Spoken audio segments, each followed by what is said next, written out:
Yeah, what up? It's your boy Ty Miller. I'm with my man Juski. It's the Still Talking Championship Chase Takeover. We filling in for my dad today. Shout out Ida. Shout out Anthony. How you doing? Little cover two action real quick. We're gonna talk about the game. We got that dub. Juski, we got the dub. How you feel about that? I feel good about it. It's hard not to feel good about a game like that. You know, the 100%. defense looked good, felt in control most of the game. You know, it felt good. Speaking of defense, what made it so effective? Like what made this game so effective? Is this something What that we like normally do when we're really effective, turnovers. turnover, right? Turnover Yeah. bust, right? But is that all Yeah. it is? Is it just turnovers, or did we do something else? I mean, we had a couple different schemes out there. You've seen a couple different schemes. Like Terrell Austin stepped it up today. But how do you feel? Like, how do you feel about what we put out on the field? Well, I'm not taking anything away from the defense by saying we get the turnovers because that's just football. You get the turnovers, you score points off turnovers. You know that's for you. That's part of the game. But I mean, scheme wise, I mean, I think they finally did what they had to do. You know, like Ramsey fell back, right? He was playing Yeah. safety. They weren't trying to man anybody up. They played more, maybe not at Tampa too, but they played to their personnel. Like you said, they did make some changes. I like that. But they stopped the run. They didn't let Jonathan Taylor do Jonathan Taylor things. That's the key, right? Yeah. We stopped Jonathan Taylor, the best running back in the league so far. How do you feel about the new acquisition, Cal Duggar? I mean, he came in on Thursday and he played like 95% of the snaps, but it felt like we didn't miss Deshaun Elliott, right? No, it really did feel like he stepped right in and just he. I mean, outside of him getting a takeaway, he couldn't have played any better. 100%. I agree with you. I was very very happy that like he came in, didn't like make a splash play, but we didn't hear his name for the wrong reasons. Who was your standout defensive player for the game? Oh, it's got to be my buddy that got the drug test after the game, Oh, Payton Wilson. Because what did Patrick Queen say? He said, "Well, you're killing it if they're coming with you for a drug test right after the game." which is crazy. I mean, did he do anything that made you have to be like, whoa, what's up with dude? I mean, maybe not to us because we've seen it for a couple years now, even if it hasn't been like in the game. Like we see the potential. We heard the stories like this dude was just a freak athlete. He played rugby. He was a wrestler.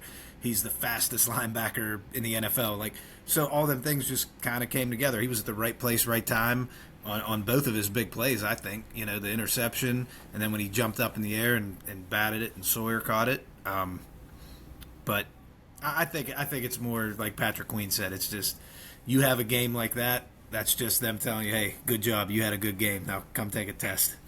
He also had like 14 tackles, which Yeah.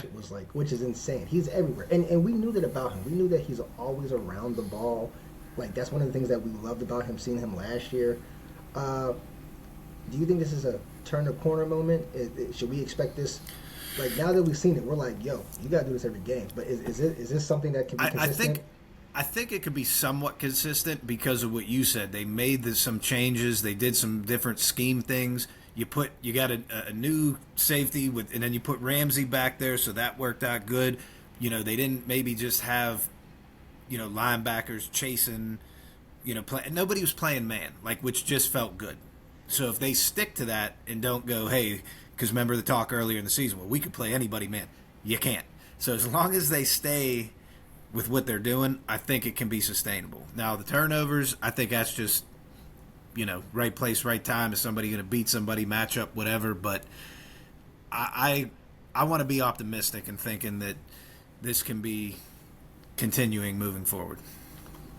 We talked about this before. We've really been feeling our linebackers. We've been feeling them. Mm-hmm. The linebacker core stepped up, along with Peyton. Sawyer caught an interception off a Peyton tip. Our boy TJ, he popped up. Like Little trifecta. Did you fall in love with it? The TJ trifecta? Strip sack. Highsmith had a sack for the first time since we paid him. This human relations moment brought to you by PGHCHR. Does the world have you feeling anxious? Are you worried that hate and injustice will triumph? We are here to help. Report your concerns today. Call us at 412-255-2600 or email us at human.relations@pittsburghpa.gov. Pittsburgh Commission on Human Relations, enforcing civil rights laws since 1955. And he's still here. I'm dead serious about that. He had like 14 and a half sacks when he got his money, and he hasn't had any until his sack. Speaking of Highsmith, how nervous were you in that first quarter where they're like, "Oh, Highsmith's hurt"? You're just like, "Oh, here we go." I mean, I wasn't that concerned. I mean, I didn't want to see him get hurt, but it was just like recent memory when he's in there. It hasn't been like, it's kind of been like, oh, they should put Herbig in on more snaps. Like, they should, it wasn't like, he's out. Herbig, no. Because you know what? We have linebacker depth. All right, last thing on the defense. You see what I'm wearing right now. Because my boy stepped up. Couple PIs, but he got an interception and he got a sack. He got credit for a sack, How you think our corners did? How do you think they did? I think to what we said, I think they played well in the scheme. I mean, Joey Porter, as much as I want to like him and think he's our number one corner, it just seems like it's like you're just looking for the flag. He's just so handsy. And I know you like him, but, that was his knock coming out of Penn State. Everybody was like, no, we can fix it. And here we are, and he's still – it's not every other play, but it's just like anytime you see the ball thrown in his area, you're like looking for the flags or hoping like, oh, please no flags. I think it's a little bit on the refs, but he's handsy. But I think he had a solid game. Listen, I'll take a PI or a hold if you give me a sack and an interception. They kind of offset, so I was pleased with him. Ramsey, I think I like Ramsey at safety, yo. I do too. I think I like him better at safety, and I think I like Darius Slay off the field. I don't know how you feel about that. I didn't want to bring it up unless you said it when you asked me how I felt when Highsmith went down. I didn't feel as bad as when Slay went down. I was like, okay, cool. Did we call Beanie up from the practice squad? Like somebody else? Like listen. I think we got a couple of nothing against Slay. It's just I think it's the wheels fell off. I like to call him Darius down in the play Slay because that's what every play he is hobbling up. Slay's shaking up. That term, shaking up, such a funny term. All right, let's switch gears. Let's go to the other side of the ball. Let's go to the offense. I want to talk specifically about the only people who caught the ball are tight ends. How do you feel about this tight end trio? Like, is this the best tight end core in the league? Is this just Darnell Washington? What do you feel about these tight ends? Friermuth, he's been back. He got another touchdown. What do you feel? I don't think it's the best tight end group in the league. I think it could be, but you got to think. I mean, okay, Darnell Washington finally making plays and getting the targets we've been kind of hoping for him this year. Up until a game or two ago, we were talking about how what's the deal with Friermuth? How come he's not getting the ball? And when you look at Johnu Smith's numbers, it's like they're not using him the way I thought. We were kind of told like, oh, he's going to be our slot receiver and he's going to do this and that, and it's like he's not. His targets aren't really what we thought they would be. Johnu Smith is going to he's going to end the season with 65 catches for 73 yards. Yeah, that's what he was going to. You know what it is? It's weird. There are a bunch of passes in the flats. He did drop that pass, like that's crazy. He dropped that that first pass. I don't know if that was on him on the route, if that was just throw. People were like, it hit his hands, like it hit his fingertips as he was running, and the ball was going away from him. Darnell also had 2 drops. Yeah. The one was not on him on the 4th down. I think Aaron Rodgers rifled it. But do you think we have the best dual threat tight end committee? Because Darnell's sensational blocking, Johnu's good blocking, but they're all exceptional catching the ball. And Pat, Pat can he gets a little gap, and Darnell's just like 18-wheeler just driving down the field when he has the ball. But do you think as a collective, being two-way tight ends, they may be the best core? There's no other core who can block and pass as efficient as our guys, personally.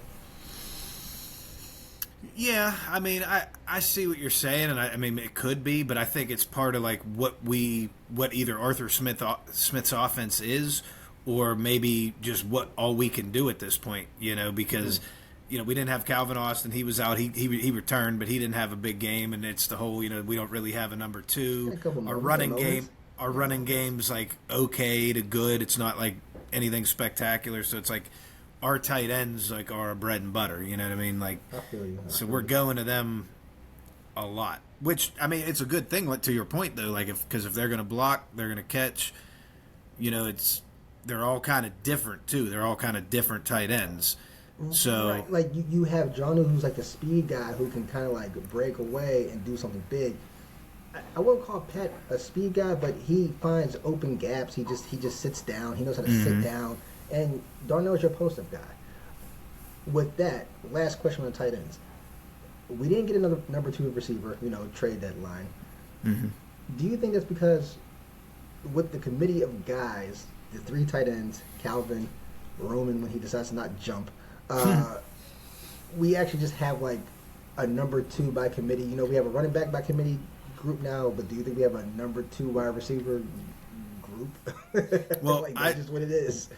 I seen Joel say this earlier, and I thought it before I read it, but I'll give Joel the credit for it. But he said, even if it was like the Jacoby Myers, like a 4th and a 6th round pick, I'm not gonna, take away from the next year's draft in the future for like a good receiver now, so we can maybe win a playoff game. Like it's not like we're not giving something up. We're just like, okay, this guy's gonna totally take our offense to the next level. Yeah, he also would have been a rental technically. You prefer a guy that you can kind of like get and retain. But yeah, I get you. But it's all good. I like our tight end core. I think we got to get more out of them. A little bit more consistency. I need Johnu to kind of. I need one of these tight end screens that. I need him to break one. I'm waiting for him to break one. Pat, he went off in the Bengals game. He sat down and found an open lane and, dove for, got a touchdown. I love seeing Darnell get involved. I love our tight ends. With that, last thing, let's look ahead. We got the Chargers. Another primetime game, Sunday night. How you feeling about that? Win, loss, thoughts? I'd love a win, just like all of us, but I'm really please don't embarrass us on yet another national televised game, because I get so up for these games, and those are the games I've been getting text messages from around the country, like, oh hey, what's going on? I just rather not look terrible, but I'll say more on the podcast later because I can't say it here. But I mean. Just to beat a Harbaugh, especially this Harbaugh, the cheater from Michigan that acts like he didn't do anything wrong. I mean, I'll be happy just beating him. But I just really hope we don't go out there and look terrible again in a primetime game in front of the whole country.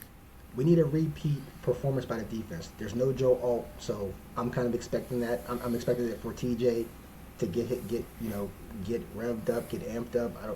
I'm expecting Terrell Austin. You need to come up with some schemes and confuse this line because they don't have their guy again. And he's done for the year. Unfortunately, I feel bad for him, but not this Sunday.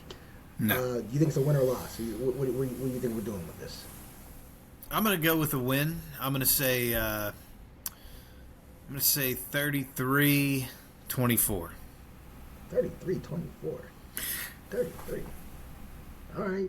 I just feel like our offense can put up 30 now. Like I'm that confident. We've been doing we can do it. We've been putting up numbers. Yeah. We've been putting up numbers. I'm not even trying to make the 24 look bad on the defense. It might be something like this past week where, hey, it's halftime, the other team has 7. It's just we always give up those late points or, let the other team start to make it interesting at the end, so I can see that. Fair enough. All right. That'll do it for Cover 2, this special edition of Championship Chase.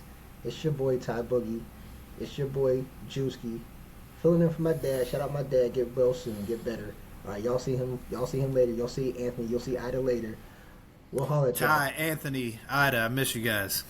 Oh yeah, Matt misses Johnu, but he's over here with me now.